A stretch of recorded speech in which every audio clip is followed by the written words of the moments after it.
Minister Maria, you have served on federal government, which was probably your entry into public life, and you're now, being a longer server in the government. We are very keen to hear from you about your experiences and messages that you might have, for women and young women. And with that, I would like to ask you, what made you enter public life? Is there a particular experience or incident that inspired or challenged you to consider a role in public life? Well, firstly, I was a young student in growing up in Australia in the 70s. I was at high school. I was always interested in politics and I was studying politics. And in 1975, when I was in year 11 studying politics, 1975 was a very critical year for Australian politics. It was the year that the Australian Prime Minister was sacked by our Governor General. The 70s were a very politically exciting time, and it was a decade of great reform. The Australian Labor Party embraced migrant communities through commitments to policies in multiculturalism. It realised that the migrants that had come to Australia had an incredible contribution to make, and that contribution needed to be recognised. Their efforts needed to be recognised. They came here to help build our nation, but they also brought with them a wealth of cultural inheritance, their faith and their even their food, as you will be very familiar with the growth of the incredible food industry in Australia. And the Labor Party in particular realised that this was an important resource for Australia, that we were a multicultural country, a country that has an Indigenous past, with our first people being the oldest continuous culture on the planet, literally. And they set about devising a framework for multiculturalism. That is what attracted me, and that is what excited me about being politically active when I realised that as a young migrant, I came here when I was 4, I had an opportunity to shape the future of this country. And of course, I was outraged, like everybody else was, about the sacking of the Prime Minister. And that sparked a little fire, I guess, in me to stand up and to believe that I can make a difference. And I was given the opportunity to do so. Sure, fantastic. So what were some of the barriers that you faced, and what are some of the challenges women from marginalized communities could face, from your opinion, Minister Maria? I think growing up in Australia, the obvious, as I look back now, it's the expectation that the community that you're in, the mainstream community, has of you, in this case me and my generation, who were children of migrants. So it became, the expectation could have become a barrier. The expectation not only of the dominant culture, which then leads into stereotyping of people from different backgrounds, but also the expectations of our own families and our own cultural upbringing did become a barrier for many of us. And that could, in many ways, be the factor that determines our confidence to be able to believe that we can do something different and be something different to what might be expected of us. And that's the beginning. And in my case, my mother was an uneducated woman from rural Greece, but she came to Australia with my dad and our generation for the purposes of educating her daughters. And she was a driving force in making sure that, yes, she wanted me to grow up to be a Greek girl as she understood it, but she also wanted me to have opportunity, my sister and I. And she made sure that there was a balance in our house between doing what was expected of us as girls, but also being given the opportunity and the time to get an education. She herself was very interested in the community. She may have been an activist if she had the opportunity. She may have been a politician, I don't know. But the truth is that she shaped my confidence and encouraged me to be involved, to be concerned about what was going on, and to do something about it. So in a way, the expectations and the stereotyping can be a problem, but if we have the support required around us, we can actually go beyond that. Yeah. So I think it's that support and the continuous leadership, in your domestic life from your mother has helped you, to combat some of those earlier barriers as a young woman. I can hear and that. not to be constrained by not to be thwarted and constrained by stereotypes either. We had to fight. My generation had to fight for its place. We had to fight for our place in the broader community. And we did that. And we did that because we were growing up in Australia. The 70s was an incredible period.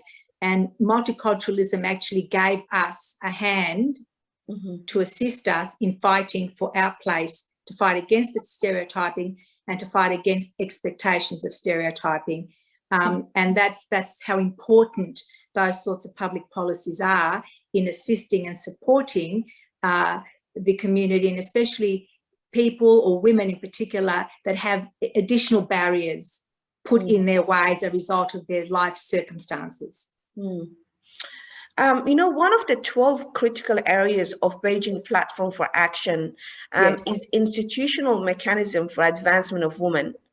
And again, we really would like to hear, in your opinion, what public policies or structural decisions have been enablers for you to enter the public life? Is there any specific examples that you'd like to share? Very specific. I mean, I was interested in politics from a young age. I didn't become officially involved with the Labor Party as a member until, maybe 1982, which would have been about 5 or 6 years later. In my case, I was involved in my party at a time when the party was having discussions about increasing the number of women in Parliament. And it was a big battle that the women had in the party, because we wanted affirmative action, because we knew that an affirmative action or a quota, was the only way that we were going to be able to smash those barriers.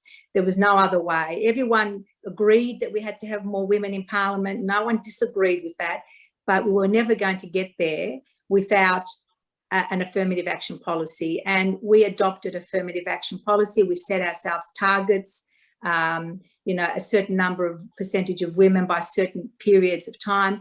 And I was in that first, in those first targets of 1/3 by, I've forgotten the year now, but in any case, it's a long time ago. So it made it easier for me, who was already active in the party, and I spent a lot of my time assisting the non-English speaking members of our party, getting them involved and making sure that they understood the empowerment of being involved.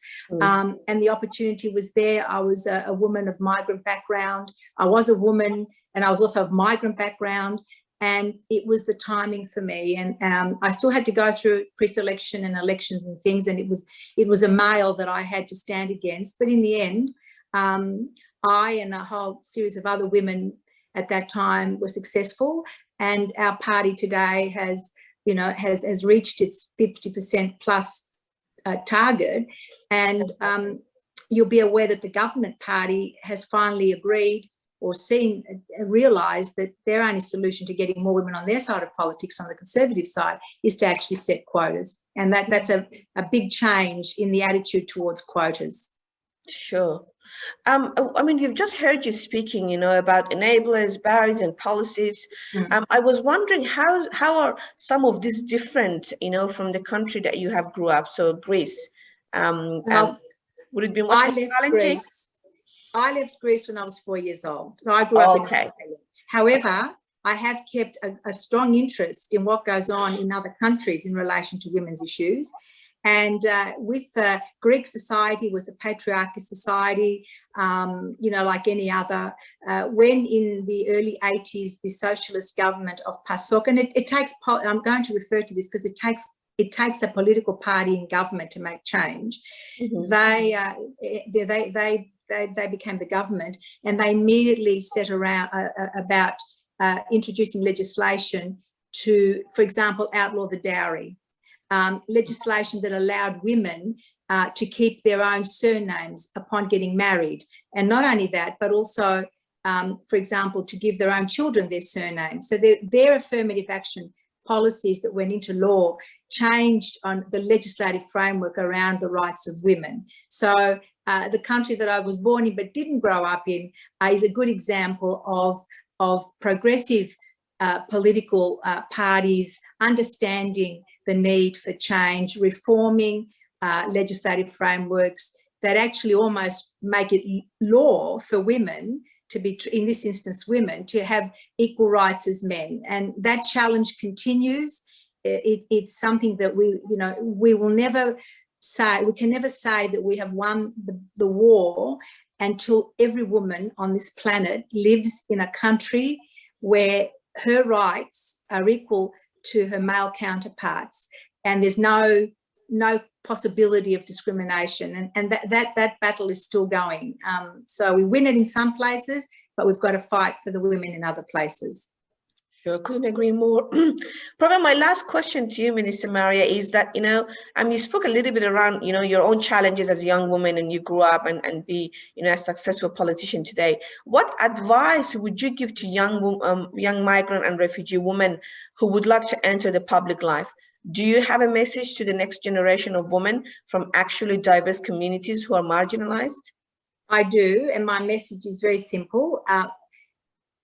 Never lose the belief and the confidence that you can make a difference, that public life is not something that can be aspired to only by certain types of people, that all of us can aspire to public life.